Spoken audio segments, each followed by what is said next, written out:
Paz do Senhor, queridos, Deus abençoe você que nos ouve nessa tarde, nesse momento, né? É uma tarde.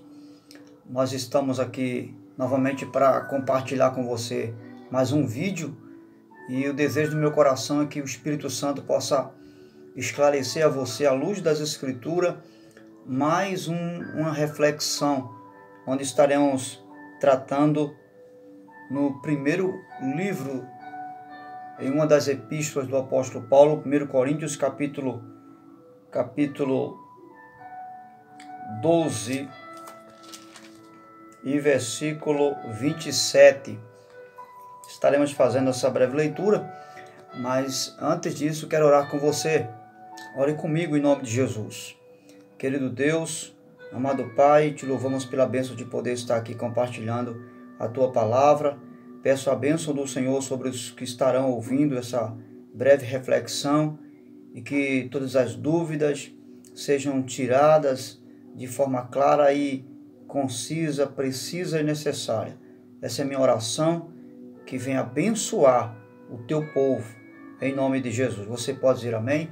Graças a Deus. Então, quero convidar você que ainda não se inscreveu no canal para se inscrever, ative o sininho de notificações, deixe o seu like e você estará sempre recebendo em seu vídeo uma nova mensagem para edificar a sua vida. Muito bem, o tema dessa reflexão de hoje é como saber, que eu sou batizado com o Espírito Santo ou não. Qual é a prova cabal de que eu sou ou não batizado com o Espírito Santo? Se fôssemos responder essa pergunta, como alguns diretamente já quem sabe respondeu, você diria pelos frutos, Porque Jesus disse que pelos frutos se conhece a árvore. Mas não é tão simples assim. Por que não é tão simples assim? É uma verdade bíblica, pelo fruto se conhece a árvore. Mas existe um contexto histórico aí que eu e você precisamos ter entendimento para compreender a realidade da prova cabal do batismo com o Espírito Santo, que muitos têm arrogado, o falar em línguas estranhas no nosso movimento pentecostal de hoje.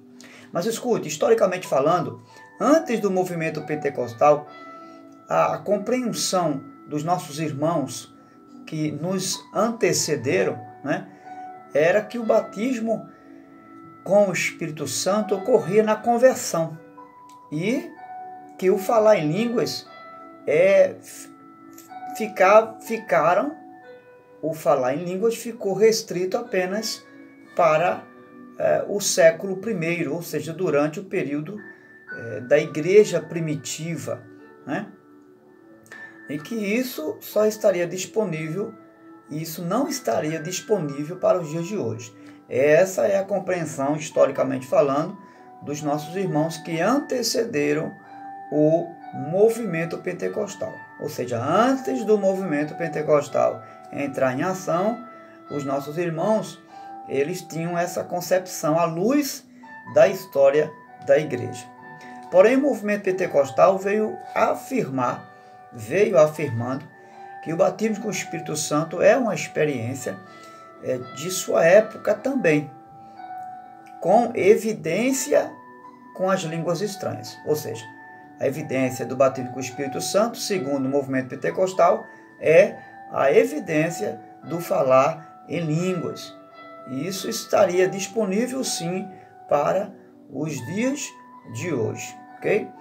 Só que em alguns casos, quando começamos a ler a palavra de Deus, ler a Bíblia, nós vamos entender que o batismo com o Espírito Santo, ele ocorre depois da conversão, Por exemplo, a exemplo do Pentecostes, um dia de Pentecostes, na casa de Cornélio, quando Pedro também, após o Pentecostes, Pedro visita a casa de Cornélio, um gentil, então lá também eles se convertem, aceitam Cristo e passam a ser batizados com o Espírito Santo, com evidência do falar em línguas.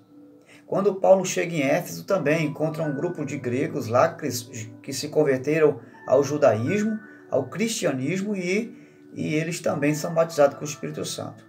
Paulo vai encontrar também alguns apóstolos de João, em número de 12, discípulos de João Batista. Eles também desconhecem a respeito do Espírito Santo, do batismo, e também são batizados quando Paulo impõe as mãos sobre eles.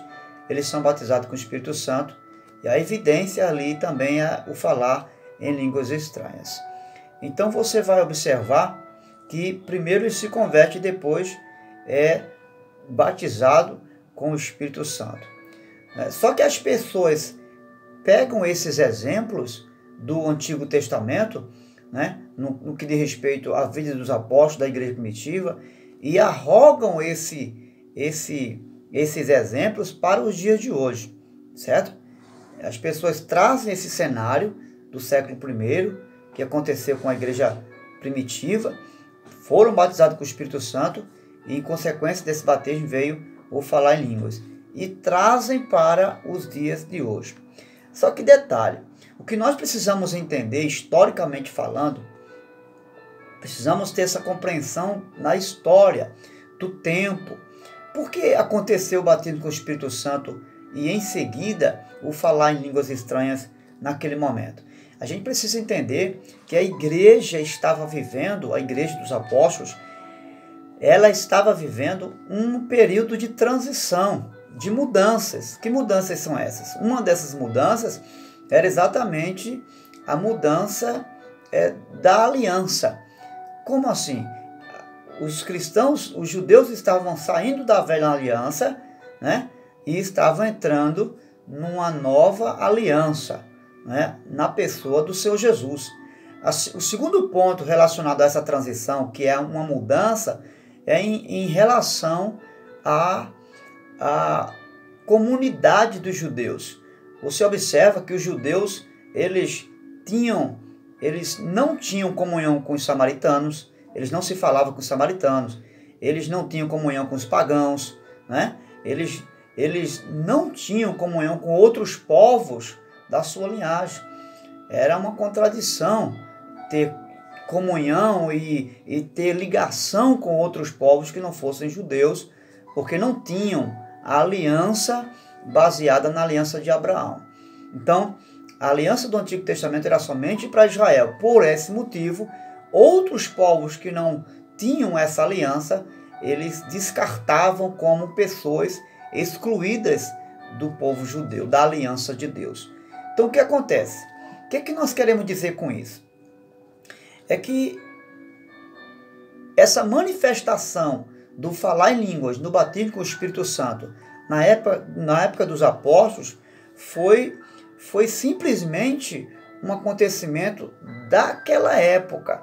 Ou seja, eles trouxeram aquela manifestação do batismo com o Espírito Santo e, como consequência, o falar em línguas, foi uma ação soberana de Deus para um propósito definido, para algo que Deus estava querendo fazer no que diz respeito à nova aliança.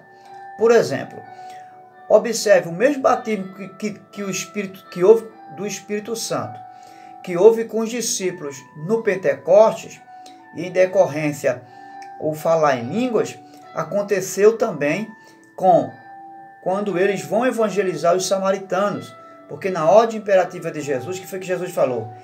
Ide primeiro pregar em Jerusalém, depois de Samaria, aos gentios e até os confins da terra. Observe que Jesus faz questão de mencionar Jerusalém, Samaria, gentios e confins da terra. Por que Jesus está mandando eles evangelizar Samaria, justamente um povo que eles não tinham associação? Porque a antiga aliança dividia, separava, mas agora a nova aliança une esses povos. Então, quando eles vão evangelizar os samaritanos, os gentios e os outros povos gregos que não tem nada a ver com os judeus, o que acontece?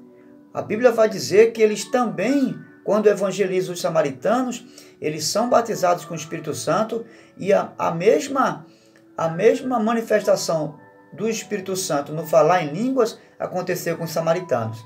Quando eles vão evangelizar os gregos, que eles são batizados com o Espírito Santo, também a mesma manifestação no falar em línguas acontece ali no batismo com o Espírito Santo. Quando eles vão evangelizar os gentios, os pagãos, que não tem nada a ver com eles, a mesma manifestação do batismo com o Espírito Santo que houve com eles, também o falar em línguas vem em evidência com o batismo com o Espírito Santo. Por que Deus permitiu então que eles fossem batizados no Pentecostes com a manifestação do falar em línguas? Justamente para que, quando eles fossem evangelizar os outros povos que eles não aceitavam, e Deus estaria confirmando, conferindo a inclusão desses povos pagãos, desses povos que não tinham aliança com eles, no meio da igreja. Deus estava dizendo, olha, esses povos também agora fazem parte da igreja. Podem associá-los ao corpo místico de Cristo, porque eles também são meu povo. Eu também faço aliança com eles por meio do corpo de Cristo, que é a igreja. Ou seja, Deus estava dizendo, aceitem eles, recebam eles agora, porque eu estou conferindo o que fiz com vocês, conferindo com eles também. Então você vai observar que o falar em línguas tinha como objetivo provar a aceitação de Deus sobre aqueles grupos éticos naquele período ali, que não eram judeus. Esse acontecimento tem a função de unir samaritanos com judeus, judeus e gentios, e judeus e os gregos e outros povos também. Felipe vai mais adiante evangelizar e ele encontra um eutico. E quando batiza o eutico também ali, um africano, ele também é batizado com o Espírito Santo e recebe ali o dom de línguas, como uma prova, não é, da aceitação de Deus. Veja o que Paulo diz aqui em 1 Coríntios, no capítulo 12, versículo 14. Essa é a nossa leitura do texto base. Ora, vocês são o corpo de Cristo. Ou melhor, capítulo 12, versículo 13. Pois em um só corpo todos nós fomos batizados em um único Espírito, quer judeus, quer gregos, quer escravos, quer livres. Todos nós foi dado a beber em um único Espírito. Então você vai observar que o batismo com o Espírito Santo hoje é visto como uma ação, daqueles que recebem Cristo e que se arrependem dos seus pecados. É assim que é visto o batismo com o Espírito Santo. Todos que receberam Cristo como Salvador e se arrependeram dos seus pecados, nesse momento, eles também, segundo o apóstolo Paulo, o apóstolo Paulo está dizendo exatamente o seguinte, olha, todos nós que recebemos Cristo e nos arrependemos dos nossos pecados, somos agora parte da igreja, do corpo místico de Cristo. E agora recebemos o mesmo Espírito. Todos vocês beberam do mesmo Espírito. Ou seja, todos vocês receberam o Espírito Santo. Então, hoje o batismo com o Espírito Santo, ele não é conferido ou confirmado pelo falar em línguas. Não, Senhor. Hoje o batismo com o Espírito Santo é reconhecido pelo novo nascimento. Lembra que falamos adiante? Se você fosse responder, você dizia, pelos frutos se conhece a árvore. O novo nascimento manifesta nessa pessoa o fruto do novo nascimento, ou seja, a nova criação. E o batismo com o Espírito Santo, ele é conferido por essa transformação, por essa regeneração, que é uma obra manifestada, ou seja, gerada pelo próprio Espírito Santo na nossa vida. Não tem como ser regenerado sem a presença ou batismo com o Espírito Santo. É impossível haver regeneração sem o batismo com o Espírito Santo. Então, a partir daí, essa pessoa pode ter uma experiência maior com Deus. Ou seja, ela pode ter dom de línguas, ela pode ser uma pessoa cheia do Espírito Santo, ela pode ter dons de cura e ter diversidade dos dons do Espírito Santo. A partir do momento que ela aceita Cristo como Senhor e Salvador e se arrepende dos seus pecados. Então ela recebe o Espírito Santo e dali por diante ela vive aí a vida na pessoa do Espírito Santo. Então o Novo Testamento nos ensina que o dom de língua não é referido como um dom, é referido como um dom, não como um selo do batismo com o Espírito Santo. Isso é importante entender, tá certo?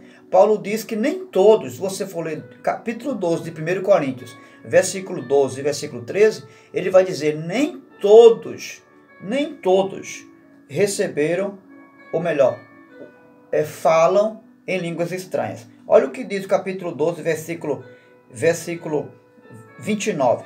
São todos apóstolos? São todos profetas? São todos mestres? Nem têm todos o dom de realizar milagres? Têm todos os dons de curar? Falam todos em línguas? Paulo está fazendo uma pergunta. Porventura falam todos em línguas? Ele diz, claro que não. Não é?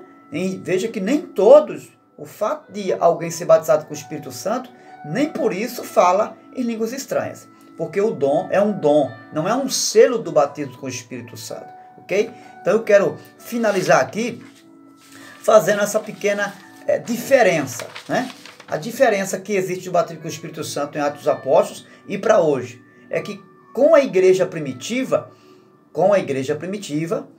veja bem, o falar em línguas veio como uma marca para comprovar a aceitação de Deus dentro de alguns grupos étnicos dos judeus, certo? Hoje se manifesta como um dom do Espírito Santo e não como um selo do Espírito Santo.